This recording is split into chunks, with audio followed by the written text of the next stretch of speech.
Hello friends and fellow Ironlanders. Welcome to my solo journal 17. Jendell, Katsuro, and Nakrid, tucked away in Jendell's backpack, stand in the sprawling city of Blackstone, the capital city to the Ironlanders here in the Ironlands. Jendell had just gotten back to town and sold the skins and the meat of the deer she hunted in the woods to resupply. So with a little bit of coin in her pocket, she told Catania and Sabien that she would meet them somewhere in town. Catania did mention that she wanted to take Sabien to a winery that she had been to previously. But Jendell foolishly forgot to ask where that winery was, and she was in such a rush to refill her supply that she left without a destination. So now, standing in the large city, looking around, there are a lot of streets that she could walk down to attempt to find where her friend Catania and her new friend Sabien are currently at. She assumes that they are still at the winery. Hopefully, they are still at the winery. And let me change maps here. Alright, there we go. So we know that Jendell exited the western gate when she went to go hunt, which means she most likely would have entered back through the western gate. We know that Jendell has been here in the past. We noted that she had come through this town at least one time when she traveled with the caravan a few years back, in which she is currently looking for the caravan again. Her really only goal or aspiration at this point is to rejoin that caravan. Even though now that Catania and Sabien have decided to join, I think they have their own agendas, more or less, and that at some point maybe will diverge. We'll get to that at another point, and I really need to flesh out what Sabien and Catania's goals are, and I think we will do that at some point, probably not this session, but Jendell needs to find her way around the city. Now, knowing that she has been here before helps out quite a bit. Tell you what, with that in mind, let's go ahead and ask the Oracle.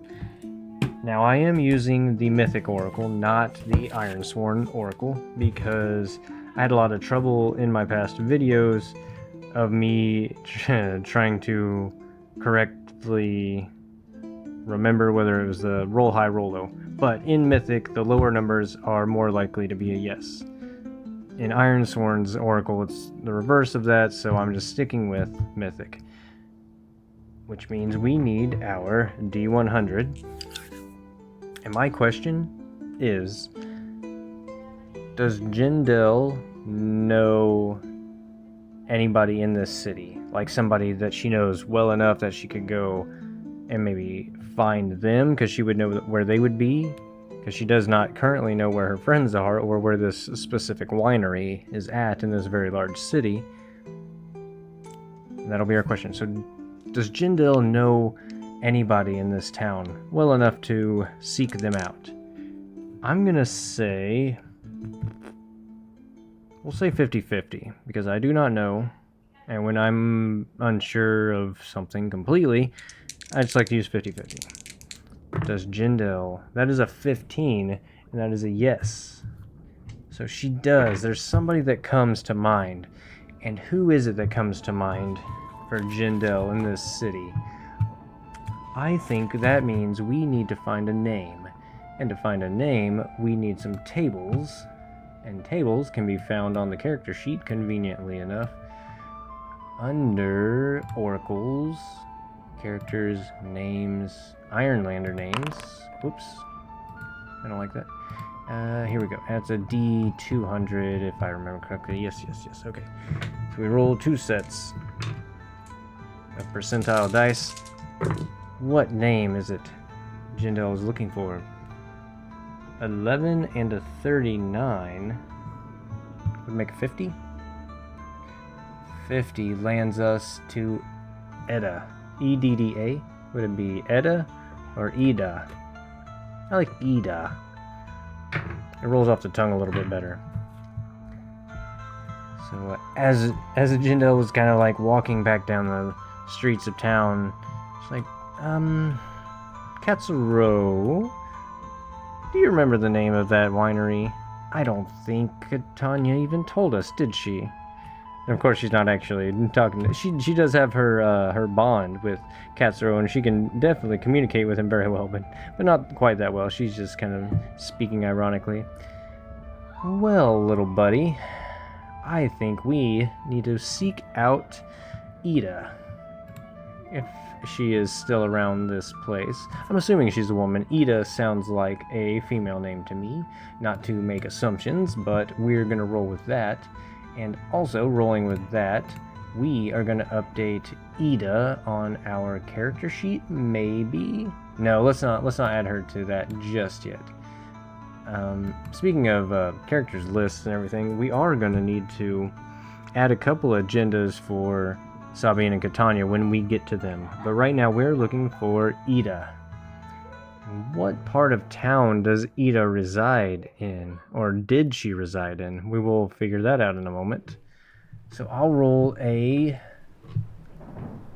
D8.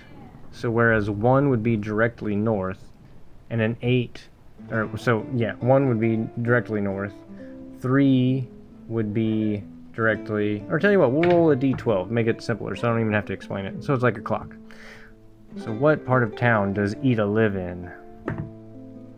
10 o'clock, so not far. So Jendell came in through the western gate, and she made it probably a good few hundred feet in before realizing her mistake.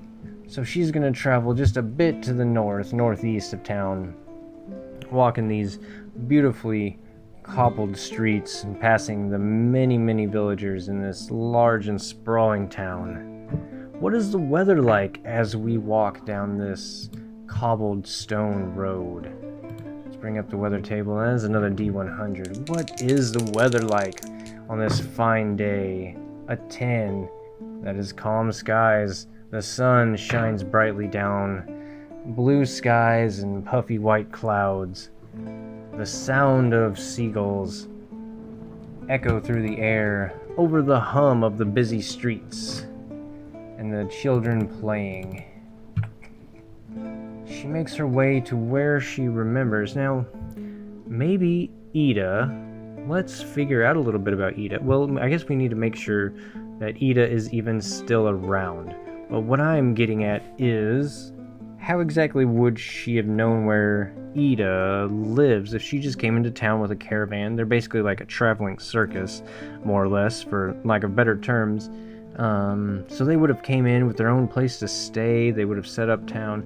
So I'm thinking Ida is maybe like some type of like event planner here in the city. You know, like she's the one that like interacted with them and paid them and told them where they can set up and explain to them the rules of the city, this kind of thing. So I don't think that Jendell is going to go try to find her at, say, her house. I think she's going to go to some type of like administrative building, someplace where she would have met her in a professional sense. So we are gonna do that. I don't really need to mark her out on the map, but I kind of want to. Something tells me I want to do that. So let's just see if I have this set up correctly for me to do so. Jendell, yeah. Okay, so we are gonna go right over somewhere up in here. There's an administrative building. Jendell is going to go and see if Ida is still around. Now, to me, Ida sounds like a pretty old name, so I'm thinking that Ida is an older woman. Jendell makes her way down the streets. She sees the very large, ornate, well-kept building, and she climbs the few flights of stone stairs up to the main door, and she enters into the little lobby area. She's looking around. She goes up to the main little desk, and there's a secretary sitting there. Does Jendell happen to recognize this secretary? Now, I don't think Jendell was... I don't know. Again, I'm trying to apply logic here. The caravan was a decent-sized caravan. There was, more than a handful of people there, but I don't think Jendell necessarily would have been somebody that would have handled all this. But maybe she was interested. Maybe... I don't know anything about Jendell and her caravan life. I've just kind of made that a thing, and I fast-forwarded all the way through it. So maybe Jendell did have a close connection with one of the main people of the caravan, and maybe she just kind of tagged along with them when they came up here to the administrative building to, get the permits and everything that they need to set up camp here and get it all official and legit. I think that makes sense, and we're going to roll with that. So does Jendell recognize this secretary sitting at the desk? We'll say 50-50. A 0-6 is an extreme yes. So not only does Jendell recognize this woman, okay, well, let's see if it's a male or female. 1, 2, 3 male, 4, 5, 6 female. 6, it is a female, okay. So not only does Jendell recognize this woman, but this woman recognizes Jendell immediately, because Jendell has Katsuro following her. So not only does Jendell have a pretty recognizable face anyway, she has her big, long, blonde braid, usually off to one side. Her iconic red and gray clothes, her bow is on her back. I think she basically looks identical to what she looked like a year or two ago when she came through this area. And not only that, but Katsuro at her side is just a dead giveaway. So across, Jendell hasn't even approached the desk at this point, and the woman, is this woman Ida? That makes sense. Let's ask that. I'll make it likely at this point. Is this woman Ida? 84, no. Okay, I kind of had a feeling. I was already kind of talking it that way, that this wasn't Ida, but this is not Ida. Regardless, she's waving.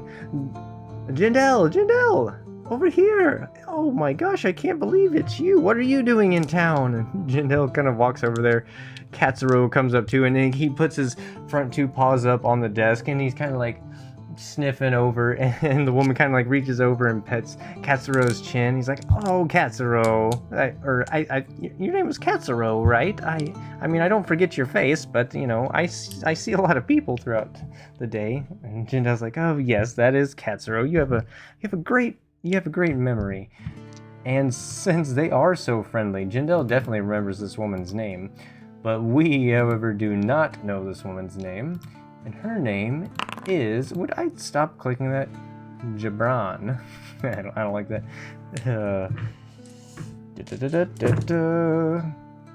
03 and 04. That is going to be a 7. Huh. Cool. I've never really rolled that low with 2. Kaja? Maybe that's why she remembered Katsuro's name, because they have very similar names. Katja. Katya? I think that sounds more right. Katya.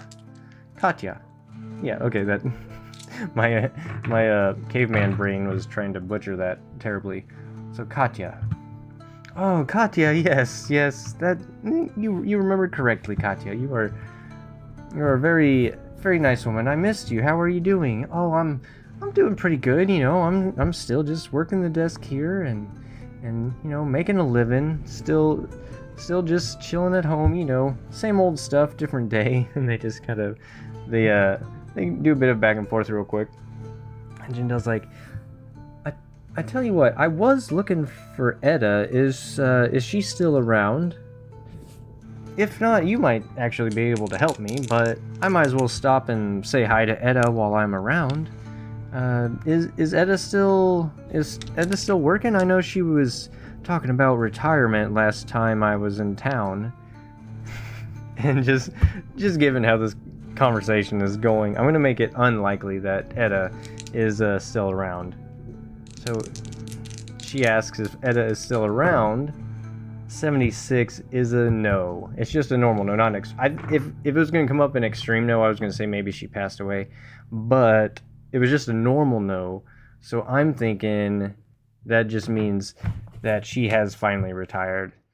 So Katya is just kind of says, well, no, a couple months back, Edda finally retired. You know, she'd been talking about it for years, and she finally went through with it. I think it took a bit of nudging from her family, but she actually retired, and she moved out of the city. But what was it that you needed help with?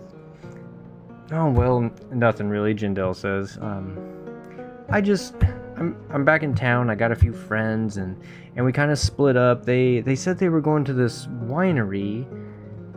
I tell you what, did Catania? I think it's honestly very likely that Catania would have at least said the name of the winery, so they had somewhat of a plan to meet back up. And maybe Jendell just didn't think about the fact she doesn't know where this place is, but she at least has a name. So on a very likely, did Catania tell Jendell the name of the place? 18 is a yes. Almost an extreme yes, but no. It is a yes. Sorry, I was double guessing myself. Again, my brain, I tried rewiring my brain to work the way the Ironsworn Oracle wanted me to, and now I'm trying to unwire it. Oh yes. We do know the name. What is the name? I don't think that actually is gonna matter. She tells Katya the name. Does Katya know where this winery is? Let's say, Katya and Catania. Man, my brain's really starting to stumble over these names. But the winery was pretty renowned, or at least that's how Sabian and Catania portrayed it. So I'm thinking that it's going to be likely that Katya knows where this place is. 08, she does. Extreme yes. So Katya's like, oh, well, yes, I know exactly where that place is. That's one of the finer wineries in town, if not the finest winery in town. I've been there a few times. I mean, you know, I get meager pay here. It's government pay, you know. It's not that great, but Jendell's just kind of like, just tell me where it is, old lady. But after a bit more rambling on, she spits out the location. And again, let's just roll that d12 to see what side of town it is on. An 11. Okay, cool. So it's not far from us right now. So Katya just eventually gets to the point. She's like, well, if you leave this building and head north just a little bit along the road, a few more blocks, take a left and another right, and you can't miss it. It has a big, large billboard, and there's probably a line of people waiting outside. Even though they take reservations, that doesn't stop people from waiting in line just in case someone doesn't show up. You know how it is. Jendell relays her thank yous. Thank you so much, Katya. It was really nice catching up. Katya's like, thanks. Before you leave town, stop and say bye. It would be nice. And she kind of says bye to Katsuro as well. And Jendell leaves and follows the directions that Katya gave her, and she indeed finds that off in the distance she sees the sign and is no doubtably the correct winery. Now, switching over from Jendell's perspective to Catania and Sabien, because as Jendell is approaching, she sees a bit of chaos going on outside the winery. Inside the winery. And I say that because I have a bit of an idea that I'm going to use as leverage to kind of wedge in the things that I added to their character sheet in the last video, if anybody watched that, when I was kind of like making Sabian and Catania's character sheets. I want to try to kind of like fit those pieces in. I don't think I'm going to touch on the crows. Maybe I will. I don't know. But we rewind time a couple hours to when Sabian and Catania entered the winery.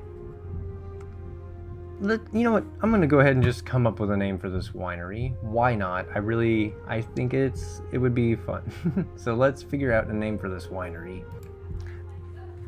This winery's name is the Raven's Grape. And yes, I chose that because of Sabian's crow ability that we added, so I thought it was kind of fitting.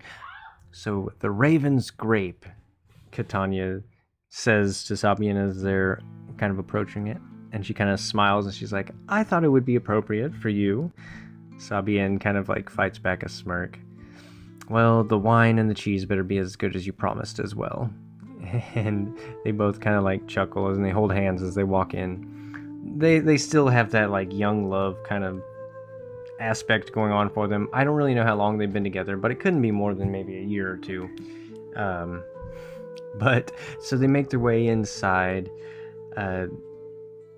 but they didn't have a reservation.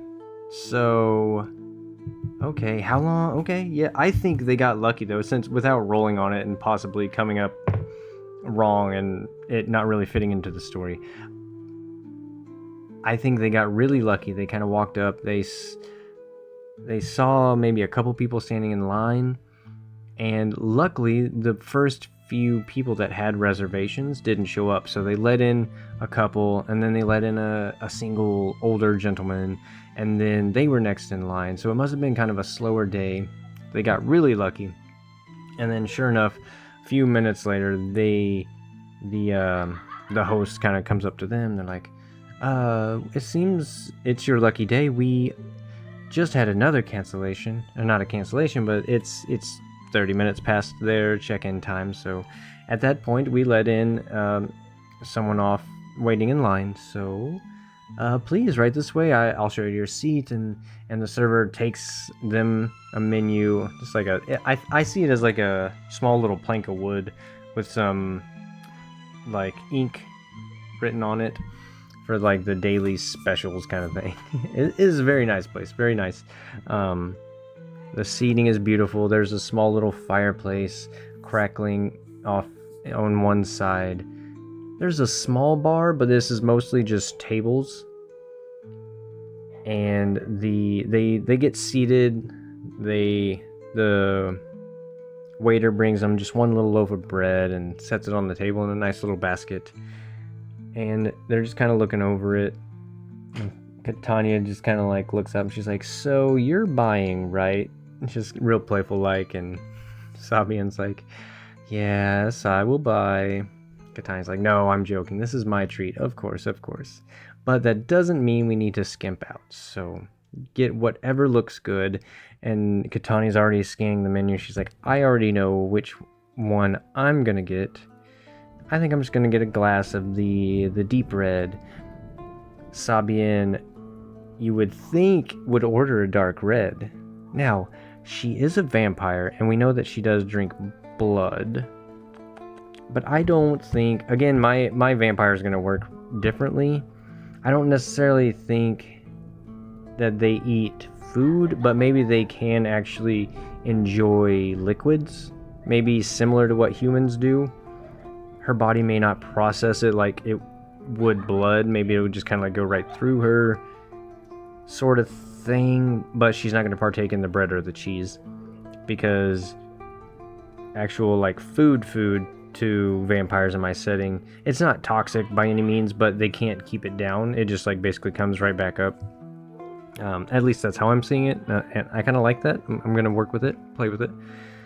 So regardless, you would think that Sabian would order a red, but she actually prefers the white wines. So she gets something really sweet, and they hand their menus back to the waiter, and the waiter walks off, and they come back, and they get their wines, and Catania's kind of enjoying the cheeses and maybe some crackers too. And they're just having a really good time. Now, something is gonna happen. Something is gonna break out here in this winery, because as they are enjoying and laughing and throwing back a couple glasses of wine, in through the door, poof, sudden burst, comes a, let's see, 1, 2, 3, male, 4, 5, 6, female. Whoops, I have to actually hit the rolling tray. Bam, 1, a man. Let's get a description of this man as he bursts in. I know there's a character descriptors table here. Where is it? Character descriptors. Let's roll twice on that table and see what we have. A 15 and a 22. 15 is 15 is beautiful. It's a beautiful man. Don't even worry about that. And capable. He is a beautiful, capable man. How I'm taking that, and forgive me if this is not the way you might take it. Beautiful and capable. I'm thinking he is. He's not a lady of the night, but he is a man of the night. If you kind of see where I'm going with this, he's beautiful and capable at what he does.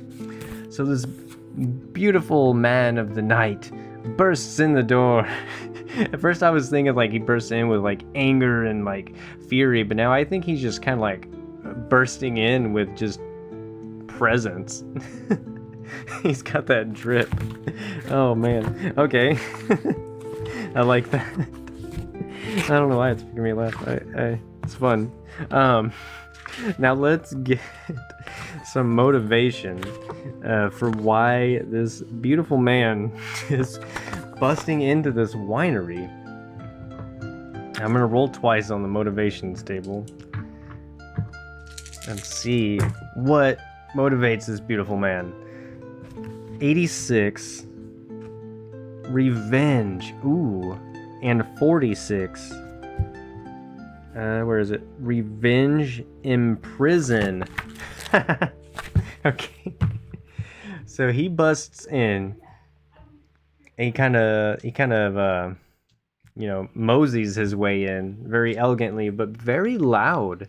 Not only like with his voice, he's very boisterous, but just, I think he has a very pungent cologne or perfume on that just like immediately like kind of envelops the room.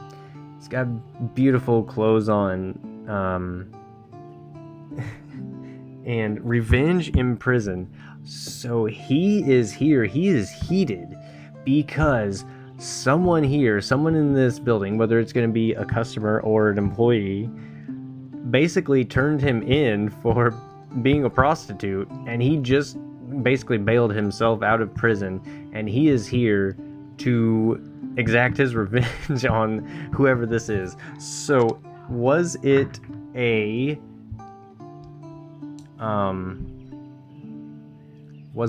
customer? We'll say 50-50. And if it comes up no, then it was an employee. So is this a customer that this man is here to get revenge against? 25 is a yes. So it is a customer. And the reason he's bursting in here is because he knows that this person, tell you what, is it a man or a woman? 1, 2, 3 man, 4, 5, 6 woman, 5. So it's a woman. So this beautiful man enters, and he knows which woman sold him out because, he's got some money, he's got contacts in this city. He doesn't have a pimp, he is his own pimp. And he comes in not only by himself, but he comes in with his bodyguards, a mixture of men and women. Now they're not as beautiful. They are some lower rung people here in this city, but that's why he hired them. They're cheap and they're bruisers. If you don't want to mess with these types here. How many did he bring with him? Let's roll a d8 because I want this to be just a good old-fashioned bar brawl for how I kind of want this to play out. 8, boom, he brought his posse. He brought all his buddies and even their buddies.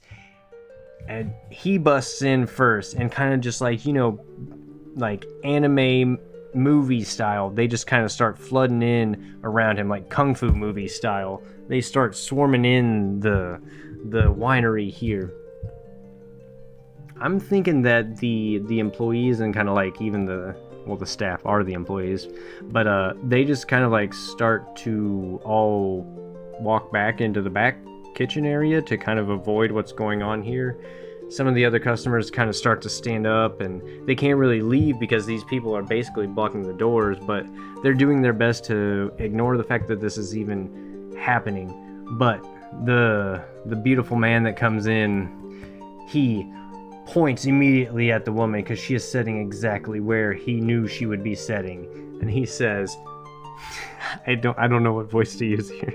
I'm in my head, for some reason, he looks kind of like Lord Farquaad, but like normal sized and, you know, maybe a little prettier. But he has that funny haircut and his like big, like poofy clothes. But, you there, woman. I know it was you. You turned me in and I spent my pretty night in prison, and I didn't care for that one bit. You're gonna pay. With blood or your life. Either one, I don't really care. Does she have any people with her? Because again, I want this to be a good old bar brawl. I'm going to say likely. Does she have any women or men with her? On a likely is a yes. She does. She's sitting not necessarily with her posse, but with her group. And that's why this Lord Farquaad, beautiful man, brought every person he could, because he knew she hung out here with multiple people, and he knew that he was not going to be able to do this on his own. And as soon as he points at her, she stands up and she's like, "Oh, really? I thought you were beautiful that night, but it just seems there was too many drinks in my system." And he just gets fired up from that. "I am beautiful. You get them." And he kind of like commands all his henchmen basically to just start swarming the place, and they start flipping over tables. A couple of them have bows. They start shooting shots, and even there's a couple of shots coming in from outside. That's happening because not even all the people came in, so arrows are coming. Crossbow bolts are being shot into this bar. Boom, boom, boom, and swords are drawn. There's a clash at the table, but it's kind of like starting to spill out everywhere else. Seeing this, Catania like kind of grabs Sabian and pulls her over, and she flips the table over. It's a square table, so it's not round. It doesn't really roll if you were to flip it over. Like, it would land pretty solid. She flips it over, and they kind of get behind it as a crossbow bolt shunk right in the table as Catania dropped it down. What is going on? I thought this was a nice place, Catania. Sabian kind of starts saying, "I didn't know. I've only been here once. I doubt this happens often. Sabian, please." And so their wine and their cheese just kind of like spills all over the ground. The glass shatters, and kind of the puddle of wine starts seeping around. And like, it's even like, because Catania's kind of down on one hand and on her leg, so her hand's just kind of already kind of like in the puddle of wine. Well, what are we gonna do? We gotta get out of here. This place I don't want any part of this. Catania's like, "Look, I got an idea." She stands up for just a second to peek over, and she gets up and she puts all her force into her kicks, and she's kicking the legs off this table. And she's like, "All right, on 3, I'm gonna push through." Okay, I guess we're gonna get right behind you. And so Sabian gets behind Catania. Catania kind of like grabs the table on either side and just starts pushing with both her legs all she can, like a bulldozer. And she plows into one of the guys who wasn't really paying attention, because they're kind of focused on like the back corner where the woman and her gang are fighting back. And she's able to kind of like topple over one of the guys. Was that enough to get them out? I'll tell you what, we'll do an iron roll, and we'll just make that a face danger, maybe? Just because I do want to kind of use the iron Ironsworn rules a little bit in this Ironsworn game. That would make sense, right? Nope, not that. I need to amend some of this. So we're going to roll plus iron, I think, on face danger. Yeah. And so, forgive me. I got to get my bearings straight here. Rolling plus strength. Or, I mean, plus iron, which, yeah, is strength for Catania. Yeah. So it's a +3. Ooh, that's bad. That's really bad. Okay, so we had 5 total for the action die versus 2 9s on the challenge dice, and 2 9s is a random event. Okay. But, so that is a miss. So on a miss, you fail. Your progress is undermined by a dramatic and costly turn of events. Pay the price. So let's open up that pay the price table. That lengthy, it's not actually that long. I just wanted to say the word lengthy. Table. And we're going to roll a D100 to pay the price. And then we will resolve that random event. 40 on the dot. The current situation worsens. Okay. The current situation worsens. And we are going to roll that D100 once again. I'm probably going to stop it after I resolve this. And we will do the reunion of Jendell. Because Jendell, again, she's going to be walking up kind of as this is maybe starting to die down. Or maybe Jendell's walking up right about now. Regardless, let's find the event focus of this random event we rolled. For an 82 is a PC positive. Great. Okay. So the situation worsens, but somehow that is a PC positive. And currently our active PC is not Jendell because she's not in this scene. It is Catania, basically. Or Sabian. They're kind of both the main PC right now. And there's a PC positive, and there's a lot of action happening right now, so I think that means we're definitely going to roll on the action table. And we're going to roll our 2 percentile dice to see what we got. We got 66 and 87. 66 for the first one makes it oppose, and 87 makes it surprise. Okay, so it's a PC positive, oppose, and surprise. I think that, okay, this bar fight is happening. The beautiful man walked in, he pointed and shouted at the woman. His henchmen came in behind him, they started a bar brawl. This bar brawl is gonna worsen somehow.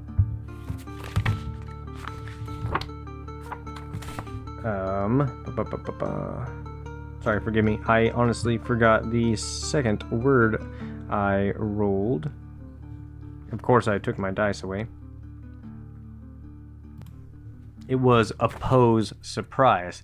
And I think the oppose is there is a rival prostitute man or woman, maybe, that is coming in and flanking the beautiful Lord Farquaad man.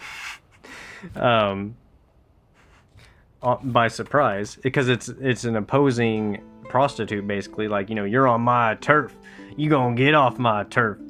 And they caught them by surprise by flanking them from the outside.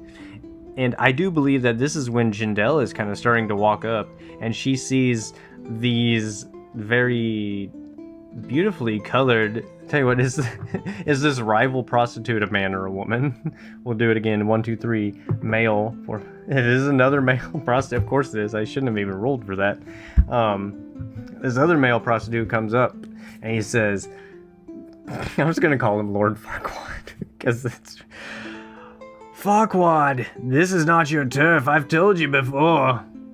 Prepare to be I don't prepare to be rid of, as he is coming in with his henchmen. And there is, not only is there the brawl going on inside, now there's a brawl going on in the streets. The guards are getting called. You can hear whistles kind of blowing in the streets as guards are starting to run down the roads coming to this winery.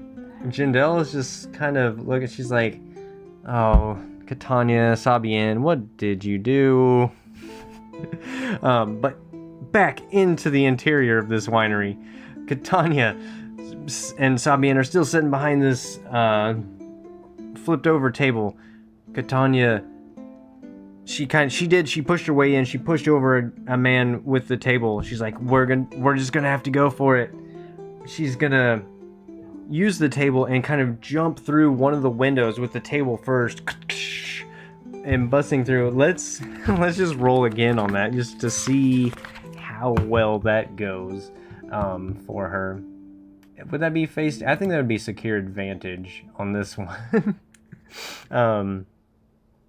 That to me makes a little more sense. So I tell you what, I will roll. I don't know what Catania or Sabian's favorite colors are, so I'll roll a red dice for them as the action die. So, yep, secure advantage. And again, this is going to be plus iron, because Catania is kind of like using her force to jump through. So that is a 4, 5, 6, 7. Oh man, that is... Wow, that is another tie. Should I do another random event? I don't think I should. There's so much happening right now. But that was another miss because we only rolled... damn it. Plus iron. The 4 and the 3 is a 7 versus 2 7s. There's nothing I could give myself, huh? I'll tell you what. Wait a second. What is her shield bearer? Because that's the whole reason I'm doing this. When you are facing danger... Oh, using your shield as cover. Can we say we face danger instead of secure advantage? I say we can. So we get a +1 so we can succeed at this. No, I'm not gonna do that. I should have, though. Can you face danger using your... I don't know. I do feel like that I wouldn't be cheating myself if I did that. And that would give me a strong hit with a match. I like that better. Well, of course I like it better than a miss. That's silly. I am going to do that, though, because I'm going to end this video. It's already 42 minutes. Holy crap. This was a fun one, though, in my opinion. So, strong hit with a match. On a strong hit, we said we were facing danger instead, so we're going to take the strong hit on the danger. You are successful. Take +1 momentum. Yay. Yay, momentum. And we're going to do that random event because I'm going to stay true to this. What is the event focus again? 66 is close a thread. Ooh, that's not actually good. I might not do that because... we can't... There's no way we could close the thread of Jendell's origin because I'm using the progress bar as kind of my vows as threads. And I'm not going to close... We're not going to find out Jendell's background vow, which I still have like 38 ticks left. I can't do that one, so that would only be find the caravan. Should we do that? I mean, that was a random event. We rolled close a thread. I will leave it up to the dice one more time. Dice, if this is what you want, I'm gonna make it very unlikely that this actually has to do with the caravan.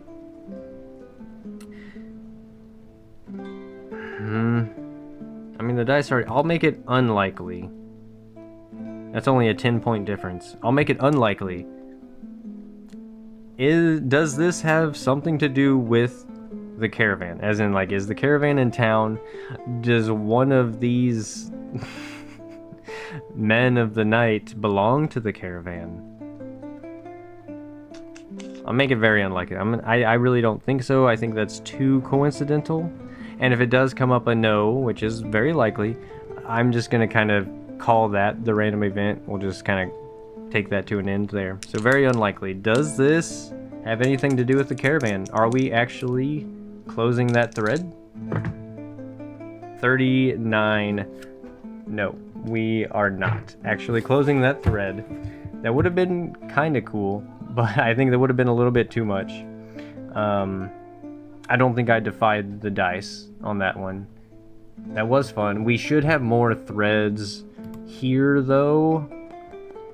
And that's kind of my fault. That's why I'm not going to follow through with that one. So, But Catania does indeed dive through the window. Sabian is able to kind of like vault her way over behind them. And Catania's kind of like, wow, you know, that table worked really well as a shield. Is Catania gonna take this? She's gonna have a shield either way. But is she gonna take this table and just like kind of like retrofit it into a shield? I'll say 50-50 because that sounds fun. A 13? Yes, she is. She's like, I'm keeping this table. You know how much we paid for that wine that we didn't even get to drink? I'm keeping something. Sabian's like, just shaking her head. She's like, you are not keeping that table. Katania's like, I'm keeping this table. This table's coming with us. I'm going to put a handle on the backside of this thing. I might kind of trim the edges down. I mean, it is a bit heavy, you know, not for me, though. And she kind of flexes because she is strong. She's been a miner, and she was a miner, if you know what I mean. That wasn't really an innuendo. It was just, you know, she took pride in her job. That's what that meant. She's like, oh, gosh. And Jendell is approaching them at this time. She's like, that was a impressive jump through the window. And Katsuro's following her, of course. Tani's like, Jendell, you saw that, right? And she's kind of like looking at the table. She's like, I'm keeping this table, right? And Jendell's like, I think you should definitely keep that table. That was pretty cool. Sabian's like, I don't know if I really want to continue adventuring with you people. And that's where we're going to leave it. We're going to leave it with them in the middle of the street. The brawl is still going on. They didn't even really notice or care that these ladies exited the bar. There's shots being shot. There's swords clashing. The guards finally got there. They're trying to quell the outbreak here. And the camera just kind of like is slowly panning back outwards from the street as you just see more guards starting to funnel in, blowing whistles, and the three, well, technically 5 of them, because Nacrid and the backpack and Katsuro are just kind of like standing in a circle laughing. And we fade to black, and that is the end of this session. I had a lot of fun with that one. We didn't roll very many times, but you know, sometimes you don't have to have fun. Thank you guys for sticking around with me thus far. If you did, I hope you did. And as always, I will catch you guys next time I'm at the table. Please have a good day. Have a good night. Later, y'all. Oh, and also tell me what you think of the wolf avatar. I brought him back. I used to have him. I haven't used him on this the entire Ironsworn journal thus far. I gave him red eyes. I don't know how I feel about it. I like it, but it doesn't really, I don't know. Let me know what you think. It is kind of low quality, so if you're watching this on a really big screen, it might look like crap, but if you watch YouTube on a big screen, then you're kind of a baller. I'm not gonna lie. Anyway, I'll catch you guys later. Peace.